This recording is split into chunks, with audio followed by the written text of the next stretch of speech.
Bonjour à toutes et à tous et bienvenue dans ce journal d'information de la mi-journée sur TV Vendée en ce lundi 6 juin.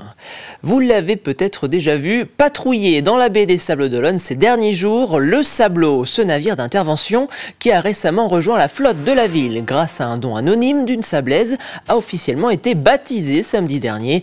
Un baptême symbolique quelque peu retardé puisque le Sablot a dû partir en intervention juste avant la cérémonie. Mission de sauvetage oblige, une intervention à laquelle a assisté le parrain du bateau, Bruno Wojcikowski. On a été mobilisé par le CROSS tout à l'heure, on était dans la baie des Sables, on est descendu à la mine en renfort de la station de Talmont, 9 minutes. 9 minutes, ça fait entre 40 et 42 nœuds. Alors c'est pas une vitesse énorme, hein. Il y a des bateaux des semi-rigides qui vont à 50, 55, 60 nœuds. Mais là, c'est une vitesse tout à fait normale, sauf que vous ayez 1 mètre, 1 mètre 50, 2 mètres, 2 mètres 50 de creux. Le bateau il passe à 40 nœuds, quoi. Alors vous vous faites remuer dedans, ce qui est tout à fait logique. Mais c'est vraiment un gros 4x4. Voilà, c'est clair. C'est la hantise de nombreux commerces, aussi bien en ville qu'à la campagne. Voir des travaux de voirie bloquer l'accès à son magasin, c'est ce que vivent depuis plus de 2 ans plusieurs commerçants de l'Aiguillon-sur-Vie. Le gérant de la supérette a tiré la sonnette d'alarme sur la situation financière critique qui consume à petit feu l'activité de son magasin. Alors pour soutenir leurs commerçants, des clients habitués ont décidé d'organiser une guinguette solidaire afin d'alerter le reste de la population. Derrière ce sourire qu'il arbore au quotidien, Nasser sait pourtant que la situation qu'il vit depuis 2 ans pourrait bien l'obliger à baisser le rideau du commerce qu'il gère maintenant depuis 12 ans. Depuis le début des travaux, je suis à peu près à moins 70% de clientèle et donc de chiffre d'affaires. Et j'ai fait un calcul simple à peu près à 2 ans de travaux, donc il y a 1 mois.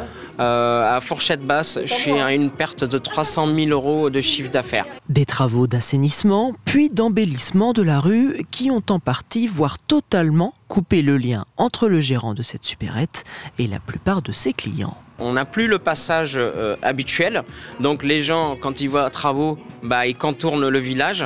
Ça reste quand même une contrainte et dans le commerce, dès qu'il y a une contrainte, il y a une baisse de clientèle. Une situation identique qu'a connue Jean-Emmanuel sur la commune voisine de Coex et qui l'avait forcé à fermer définitivement son magasin. J'avais une animalerie que j'ai débuté en janvier 2024 et le 1er septembre 2024, des travaux sont intervenus, donc de l'assainissement, sur la commune de Coex et m'a fait perdre directement dès le mois de septembre 50% de ma clientèle et ça s'est aggravé avec les mois qui ont passé et le magasin, j'étais obligé de l'arrêter. Alors quand les clients habituels ont pris conscience de l'ampleur des dégâts, ils ont souhaité aider leurs commerçants comme ils le pouvaient, d'abord grâce à une cagnotte en ligne, puis au travers de cette guinguette solidaire.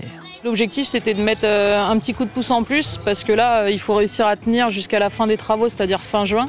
Et c'est l'objectif principal de cette guinguette, déjà d'expliquer pourquoi les rayons sont vides parce qu'il y a aussi beaucoup de gens qui ne savent pas pourquoi c'est vide. Et puis d'essayer de renflouer un peu les caisses pour remplir ces rayons et retrouver le flot habituel, quoi. Et à l'approche de l'été, ce sont des milliers d'automobilistes qui emprunteront la départementale D32 qui se situe à quelques hectomètres de la supérette.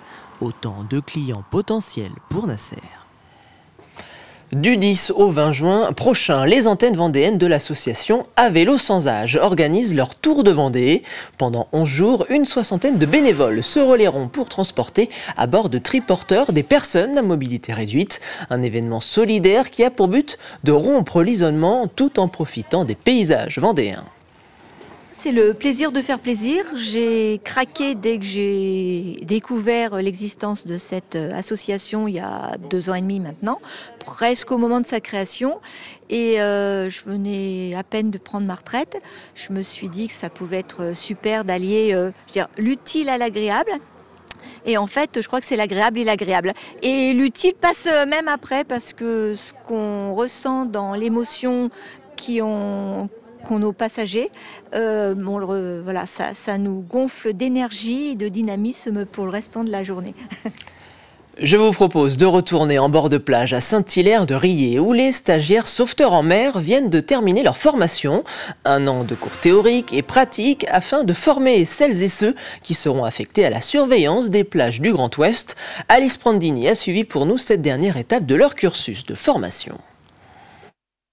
Ça va madame? Oui, on peut nager un petit peu, on peut faire du dos pour garder un œil dessus de temps en temps, etc. Ok? Les autres victimes, vous allez à l'eau? Ils enchaînent les exercices avant de plonger pour de bon dans la saison estivale. Ces jeunes, venus d'Orléans, achèvent une formation exigeante pour devenir sauveteurs en mer.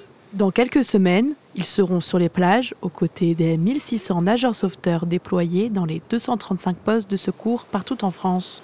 Leur mission, veiller sur les baignades, prévenir les accidents et parfois sauver des vies. Aujourd'hui, il y a pas mal de vagues, donc on apprend à naviguer sur les vagues, à revenir, et ce qu'on appelle beacher, c'est revenir sur le sol et que le bateau se plante un peu. On apprend à récupérer un coéquipier sur la plage quand on a besoin de main-d'œuvre pour aller récupérer une victime au fond.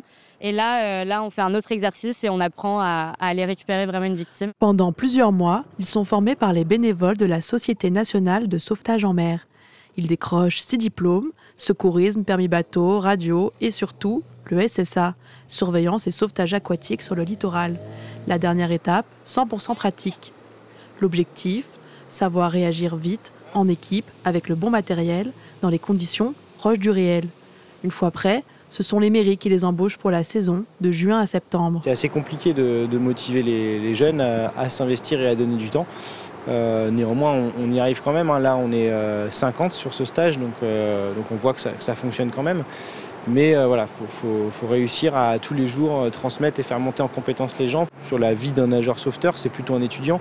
C'est un investissement qui est assez court. Et donc la difficulté, c'est de tout le temps renouveler les effectifs, d'être visible et de réussir à recruter, quoi. L'été dernier en Vendée, c'est 25 personnes qui ont perdu la vie par noyade. Un chiffre en légère baisse par rapport à 2023, mais encore trop élevé selon les autorités. Alors cet été, même si des sauveteurs seront sur le pont pour assurer votre sécurité, n'oubliez pas que la meilleure bouée de sauvetage reste votre propre vigilance. Allez, c'est l'heure de jeter un rapide coup d'œil à la météo de votre après-midi de ce lundi 2 juin. Le ciel restera bien dégagé sur le littoral vendéen, là où quelques nuages devraient faire leur apparition dans les terres. Du côté des températures, le mercure affichera 19 degrés pour les Sables d'Olonne, 20 à Montaigu-Vendée, 21 à La Roche-sur-Yon et jusqu'à 22 à Fontenay-le-Comte. C'est la fin de ce journal. Merci pour votre fidélité. Je vous donne rendez-vous à 18 h pour un nouveau journal. Très bon après-midi sur TV Vendée.